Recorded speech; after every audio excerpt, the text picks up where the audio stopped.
All right, so we're putting the wheels back on for right now. We're going to lower it down so we can do the drive shaft measurement. So what they instructed us to do is to put it on the weight so it sits where it needs to be, and then we're going to measure from the base of the snout of the spline to the middle of the joint in the back. Let's see, in the middle of that is 76 76 dead. Right on that flat? Yeah, that'll be the flat, so that measures in the middle of that the prop top shaft. too, just in case it changes a lot. That's why I cut in the middle of the two. Yeah, 75 3/4.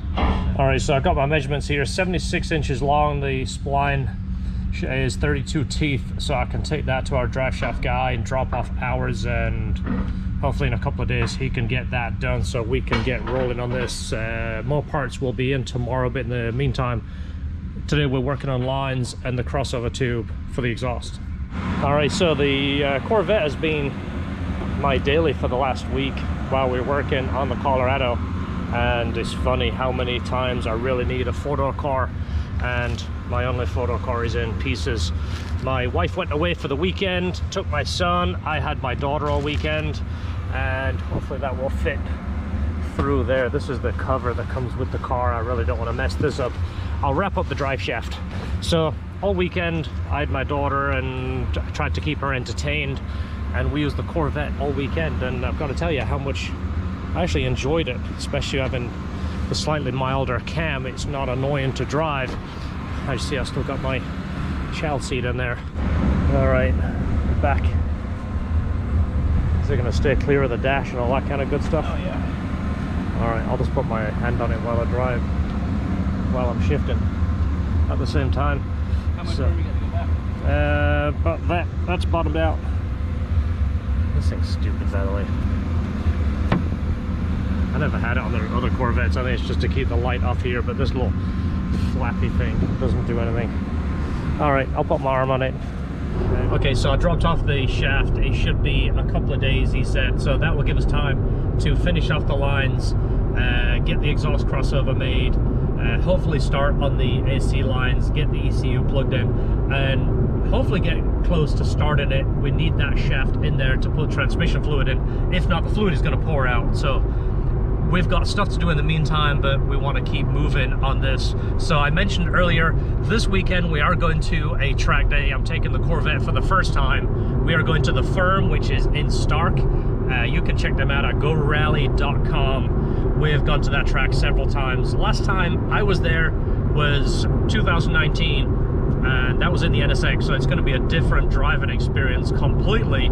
Obviously, in a much higher horsepower rear-wheel drive car as opposed to the NSX, which was all-wheel drive. That car was kind of a, I won't say it was a null feeling, but you didn't get the same kind of feedback from driving. You kind of just go into the corner and meter the throttle, and it kind of goes around the corner. I didn't get a lot of driving experience from it. Not knocking the car in any way, but it didn't have that, wow, I gotta do this over and over again kind of feeling, if that makes sense. Plus, you know, I like this guy right here. There's something about shifting and making mistakes and coming out of the corner with way too much power or underpowered. It's just part of the fun. So check out your local track if you don't already. Take it to the track. Not only is it much safer, it's much better on the car, much better on you. It's something that's going to hone your skills. You're going to learn to drive your car better. You're going to enjoy the car so much more. And of course, it's about hanging out with your car buddies. You're making memories. You're sharing the passion. You've got so many more friends out there than you realize that are doing just what you do, and they're into the stuff that you are. It's amazing. The car scene is unbelievable. Nice. It's in Firm there. It's in Firm here. All right. So as long as the wires reach, because these plugs are a little bit further in. We have our ECU plugs here, which have a little bit of wobble room on them. Oh, we should be fine. They're almost in the middle of those studs. And then our pump is going to go over here. We'll just cut the lines off. So this is the booster. We need to come from one in the booster to the vacuum on the manifold and then tee off to the pump. What the pump does is supplies vacuum if the vacuum is too low here. And of course there's one-way valves everywhere that need to be retained. So fuse box, battery, and the distribution block is back in. It looks like it's starting to come together now. Vacuum pump is over here, ECU is in. The line where he put it pretty much fits. That has to be a new line going over to the booster and the intake manifold. Water lines, trans lines, we're still moving. Wire, starter wire, oil, AC, oil, trans fuel. I don't even have it on here. It's like a long list that is just not getting chopped off. Yeah, write that up so we can cross it off. This isn't helping either. No, because it just added the list, but at least you get to tick it off. All right, cross that off. They're done. Yeah. Nice. Things are moving now. This is kind of a little bit done. That's done. That's ordered. So that is, when it shows up, we can check that off. Well, no, this is on the car, and we're working on that side. Yeah. That's how that goes. So that will kind of come fairly quick.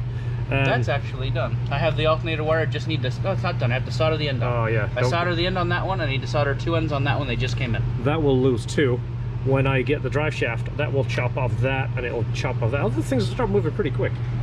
All right, so fuel lines are connected. They have the ANs on there. We'll manage to get the proper GM ends that clip on there. So much nicer. And we have room, and it's reusable if we want to take it off and mess around with it. Or if we decide to take it out and put the V6 back in, we can make that work on the V6, I guess. Some of this stuff we're doing. The V6 stuff, yes, but most of this stuff is getting chopped up. Yeah. The AN line, mainly for me, is so that we can do it. Yeah, if you've ever dealt with crimping, you know that the orientation, trying to get the angles right, if you crimp something on here, if it's not right at the other end and it orientates the wrong direction, if you've dealt with it, you know what I'm talking about. If you haven't dealt with it, is this helping with the light? I don't know. You crimp 290s on. Is that better? But say you needed it to go like that. Yeah. And then you crimp them, and they're like this.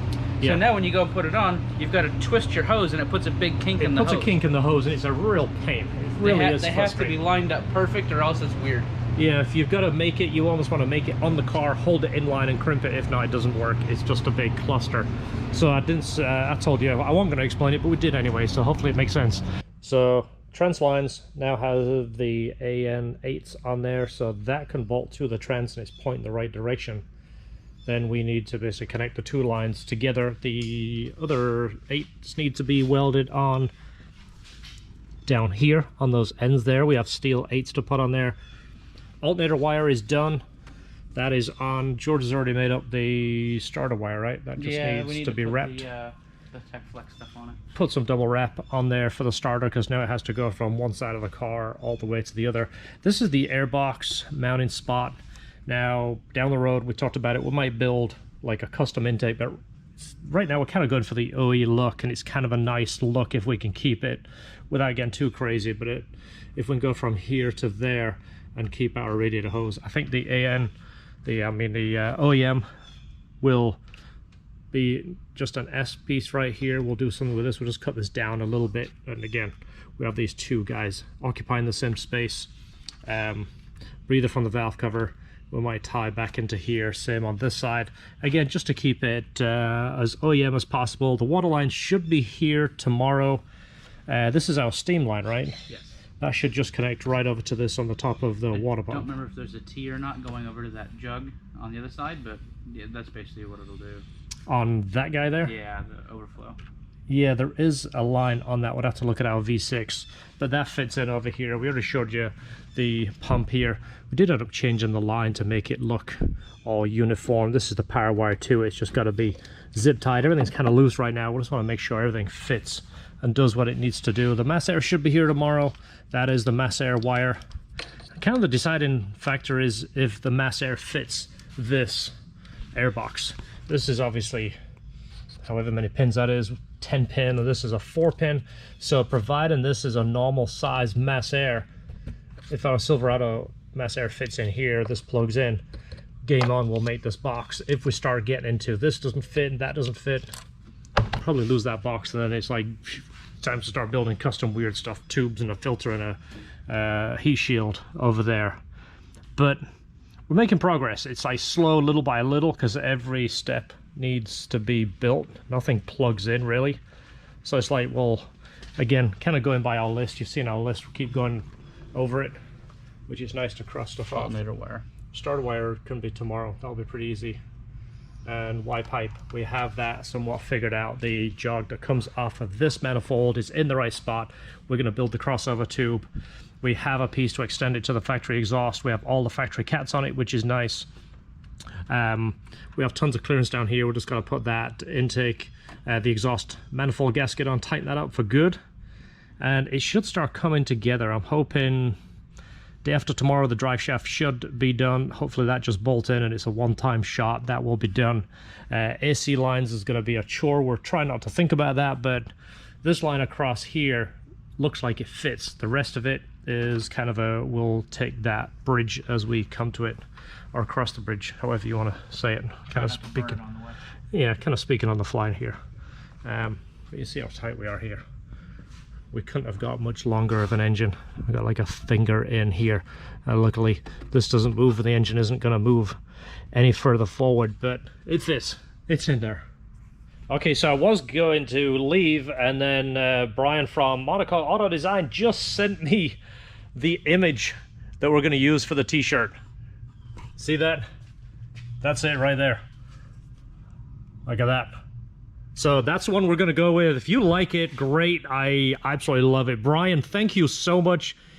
This is terrific. Brian from Monaco Auto Design, check him out. This is, I don't know if he advertises this kind of stuff, but the guy is so talented, and he turned this thing around super fast. I can't tell you he's going to do this for you, but I keep sending him people. I keep trying to pay him. I keep trying to send him work because I like what he does. I try and share the same kind of work and with the same kind of people that think like me. It's kind of like our network of people.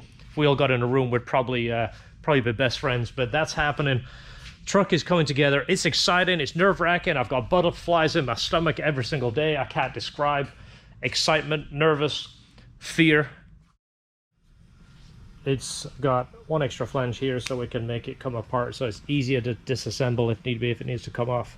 O2 has to go back in, but factory O2s are in the factory position, so it fits right back the way we need it. Flex pipe is on from the Colorado. Trans lines are done. Are they all buttoned up? They just need to be taken off and cleaned, right? These are actually cleaned out, but we have to permanently install the radiator, and I'm gonna zip tie them together nicer. They're just kind of hanging out in there right now. That's nice. I got a nice loop there, so it takes the flex out of it. Yeah. The trans oil, fuel, lines are coming along. The radiator tubes were ordered overnight and they didn't come in. They're going to be here in the morning. We should have the drive shaft tomorrow, fingers crossed. And then I think we can tighten up that manifold, put fluids in it, right? Yeah. We're really close. Radiator hoses are going to come with the mass air sensor. We talked about that. They need to kind of all go together. Hopefully we can cross 4 of those things off soon. Yeah, the intake is just relying on the mass air sensor, because that's going to be whether or not we use one thing or the other. Yeah, it's either a factory box or a builder box. And the starter wire is made. It just needs to have that plastic stuff put on it, which we need to go get from. Yeah, I need to get that. AC lines are what would be the last things to do. Look at that, we've got a lot of stuff crossed off. We might just turn it into a race car. Yeah. Not put AC lines back in it. Leave the AC lines on the floor. It's not like it gets hot in Florida or anything like that. Or it rains or any crazy weather. Corvette is in here. We're doing the oil change real quick. And clutch flush.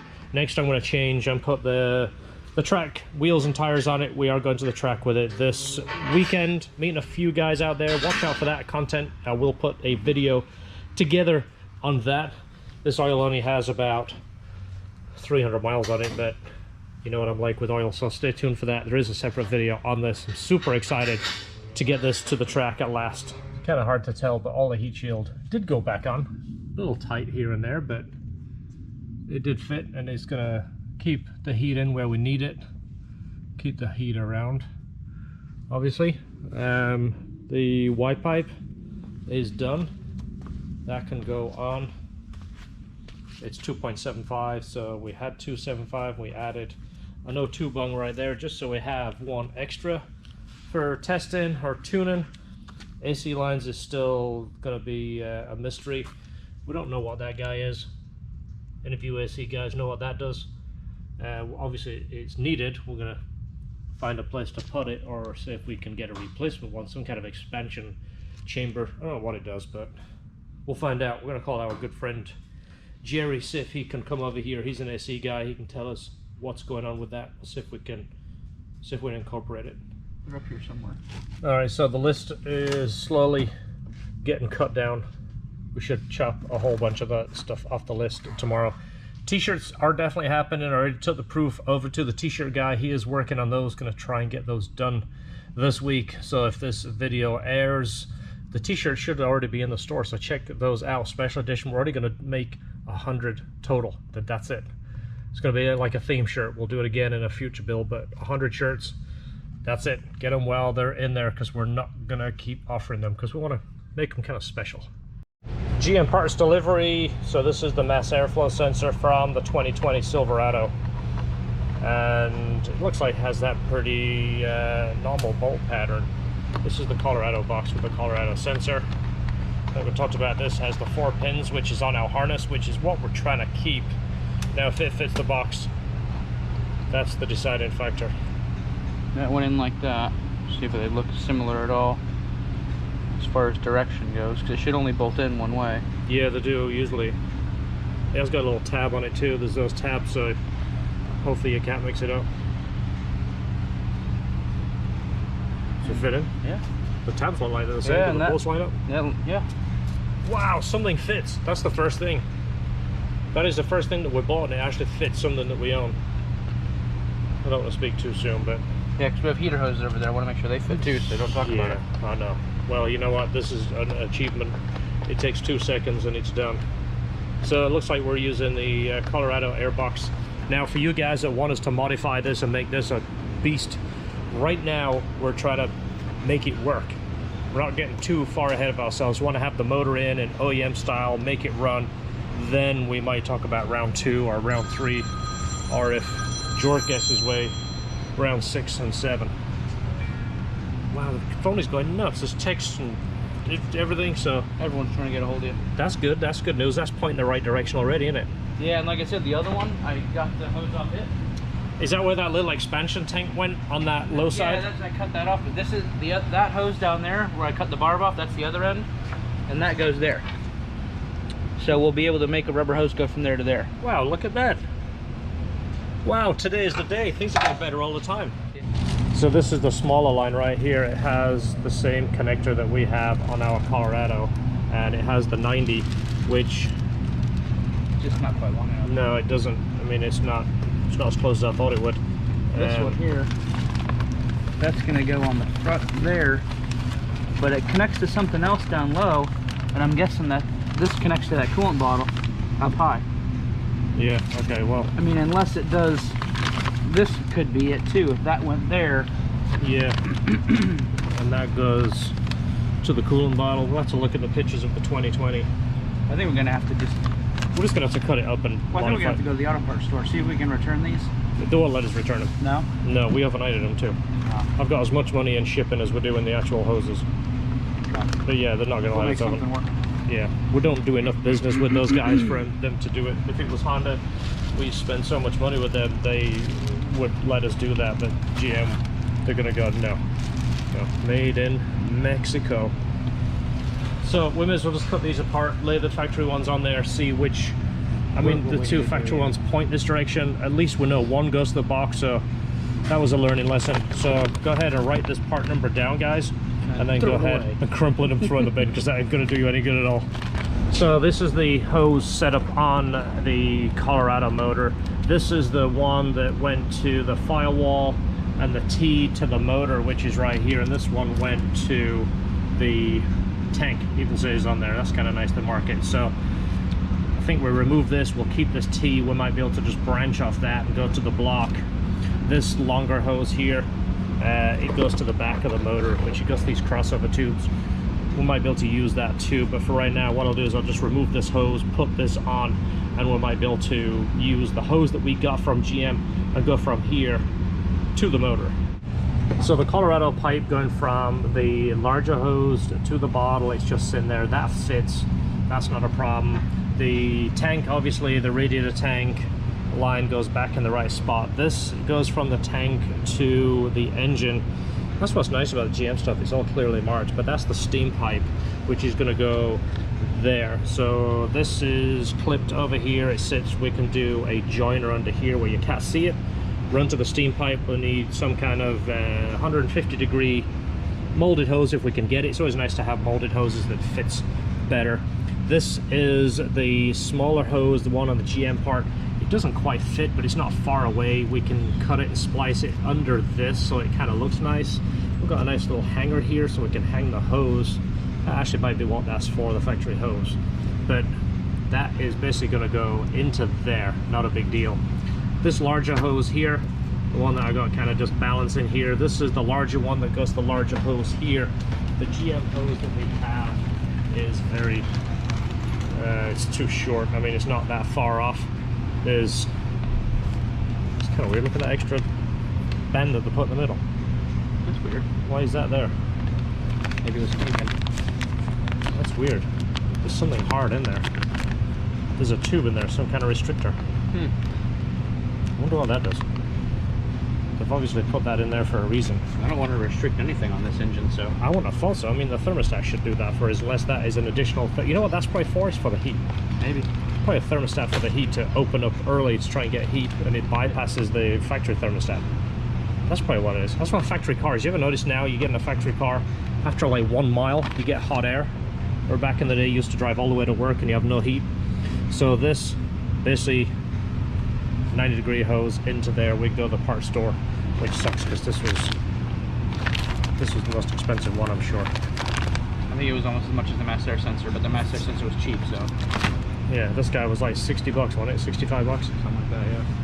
That's a good thing about working on GM stuff, at least. That thing is still leaking. I've drained that 16 times, shook it around, drained it into our container. It doesn't matter what you do, it's got a container in there that holds it and drips. That thing will drip for days. We need to get that into fuel technology. We'll never have to buy fuel again. You put 1 gallon in there, you'd never run out of fuel. We need the little splice pieces right here. One for that one and one for the other one, which is sitting here, but it points the right direction. And we're going to put the covering over it. These are done, that's figured out, no problem at all. And that was with the parts we had available. Intake, and again, we're going to use the airbox. 45 into here, this is going to fit. Mass air is on.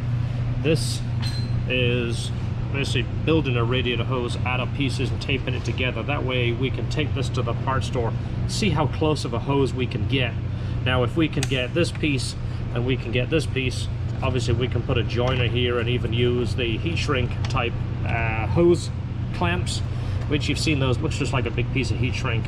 That would make that much cleaner. And we can also put that wrap on it. We have a bunch of this that came with the hoses.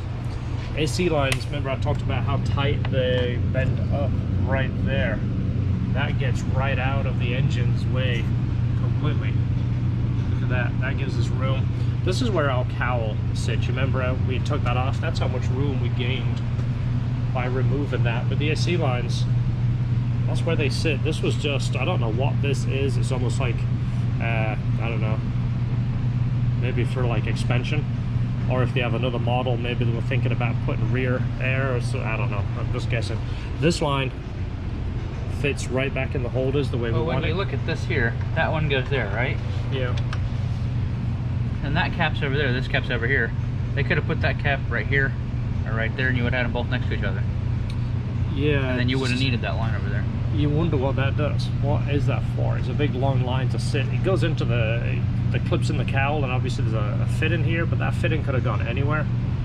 I don't know what the reason it is. If you guys are an AC, if somebody's watching, tell us what that is. I've seen this on different vehicles, and we can't get a hold of our AC guy, so we can't ask him. But I have no idea what that is unless it is for a different model. Alright, so George just went up to the store and grabbed a bunch of hoses that kind of look like we can make a hose out of it. Sometimes you gotta splice hoses together, which will show you that how we're gonna do it. But obviously that upper radiator hose probably doesn't exist, so what you gotta often do is find a couple of hoses that you can make work. You know, find this kind of bend or this kind of bend, same diameter, basically chop it and splice it between and see what you can do. We'll show you that we'll figure it out, and if we can, we're going to put the splice between it and then a heat shrink so it looks much cleaner. And just to give you the heads up, one thing that I am never a fan of, we're never a fan of, is those corrugated hoses, the one that look like the bumps all the way down, that comes in a straight and it'll fit pretty much anything. I wouldn't use those for anything. Those are awful, so they're not going on the truck. We're gonna find a way to make this stuff work. All right, more progress with the hoses. The hoses, we have the joiner pieces in. Now they look completely factory. Wherever we put a joiner, which is right here, we managed to put the abrasive coating on there, the protection stuff. We're just going to build a bracket to kind of hold these together and away from the exhaust manifold. Top radiator hose looks tricked on it. It's hard to tell, it's two pieces, but it's got a nice tight loop right here, so our intake goes over it. We have a joiner here with the heat shrink. I can't remember what they call them, but they're by, I'll show you the brand, but we've had a really good look with those. Lower hose we're working on right now. That is going to be, it's kind of looking like this. It looked like a factory hose when it's done. This all works, this works. The rest of fluids, I've talked to Jared about the computer, because apparently we need a GM tool to set the immobilizer for that, so it works with the factory key, and there's like a learn procedure, and he has that. So we're gonna get with him as soon as this is ready to fire up, see if we can persuade him to rush down, reprogram the ECU, set the immobilizer.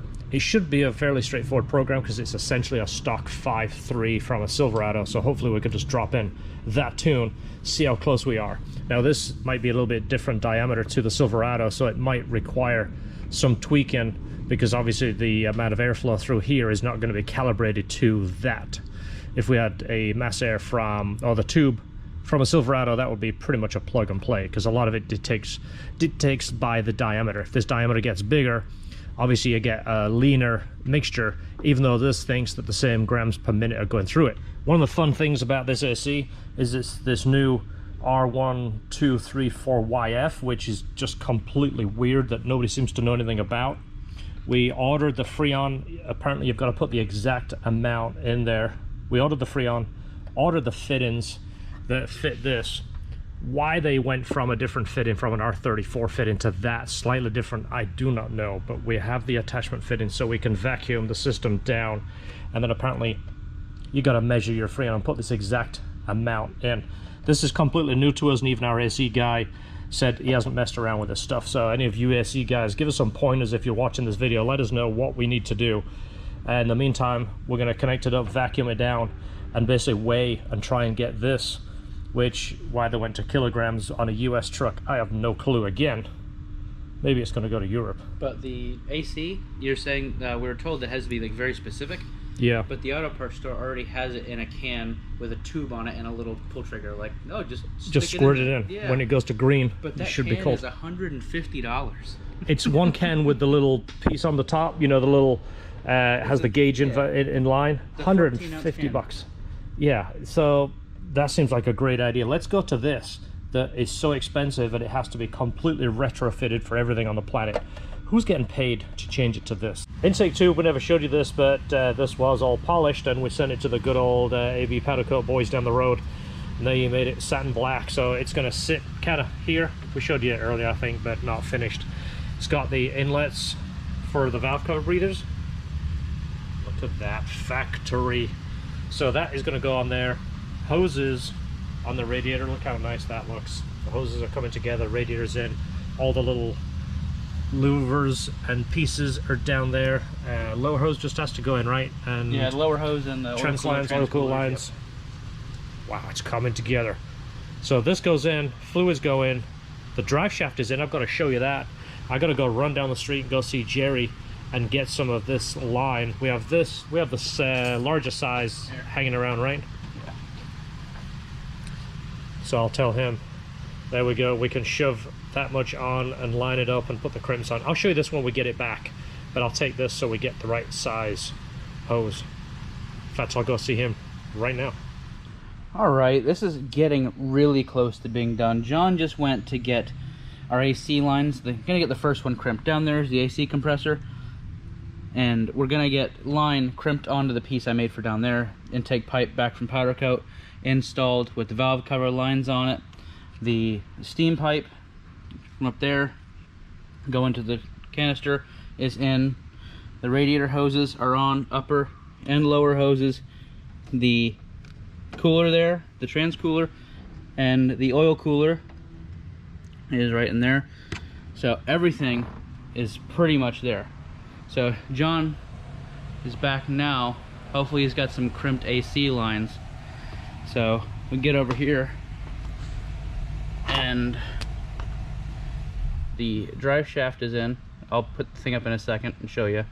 Radiator hoses are in, intake's on, heater lines are in. So it's about done, really. Put some fluid in it and see what this thing does. Is these ends are no good for the ferrules that he has. This has like some kind of double step, and the ferrule goes around that and locks it into place. This doesn't have a very deep groove on it as opposed to these ends. This is the ends he's give us. He said chop those off and weld these ends on there. And this is the hose he gave us. This is 8 and 10. This is the two sizes. These are the ferrules that we need. So that's what we need. We can put these on. We need to chop these ends off and weld these on. Obviously this is the right size for the hose, 8 and 10. So we have everything we need. We have the crimping tool. We can put it together. We crimp it. This is his brand new tool.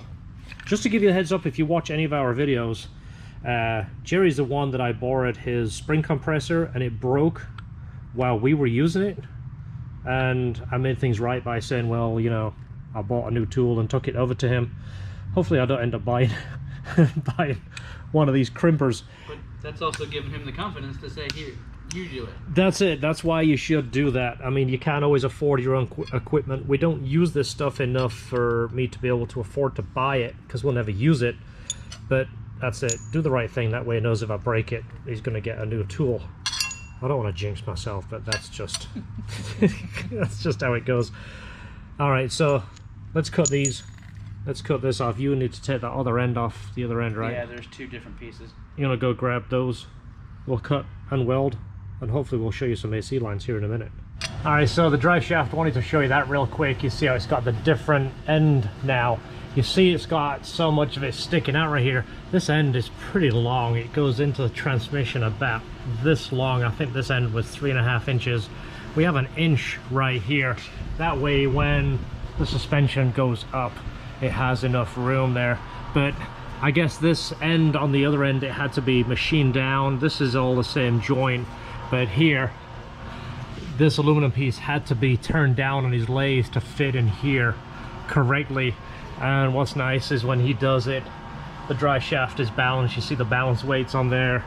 It's got one on this end too, so he actually balances it and puts it where it needs to be. So again, dependable drive shaft. He doesn't watch our channel, but I've used those guys for 20 plus years locally. They're still only about 6 miles from our shop, so I always like to support the local guys, especially the guys that have been around for so long and that just keep working hard every day.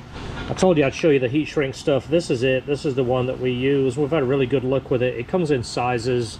I see this is 1.5 inches to 1 3/4 inches, and this is the smaller ones we were using for the heater lines too. That is 15/16 to 1.16 inch, and we got a few extras just in case we needed them, and plus we can use them for future jobs. But this was the hose. You see how this fits on. It kind of fits on there snug. It goes on. It doesn't push on. Oop. It doesn't take too much force to push on, but it shrinks down. Obviously the closer to the size you need, as you shrink it, it'll shrink tighter. But this stuff we've used in the past. I think we might use it some more because I really like the way it looks over a radiator hose. Okay, so last things we got to do before we start it, we have to do, and obviously the AC lines, we're going to start working on those tomorrow. It's another late night. We're going to work on the AC lines tomorrow. We're going to weld those ends on, put the lines on and crimp it, and that way it's ready. We've ordered the ends to attach to the factory lines. Then we can attach them to the AC pump, vacuum down the system, check it for leaks, make sure it's good, and then use gauges to put back in the Freon. We're going to weigh it like we talked about. I've talked to a couple of people just to get an idea how we do it. We're going to do it by weight. I just hear there's a big storm coming. I have to drive the Corvette home in a storm, which I don't mind it getting wet, but It's not the easiest car to drive in pouring rain. Luckily, I didn't change the track tires yet. I'm doing that in the morning. Engine oil, trans fluid, coolant, and then we're going to wait for Jared to get down here. He's going to put a program in it and set the immobilizer, and we can start it up. So next episode, you're going to hear it run. But thanks for watching. Hit the subscribe button and hit the like, and we'll see you on future video. Hopefully, you're going to see this thing run.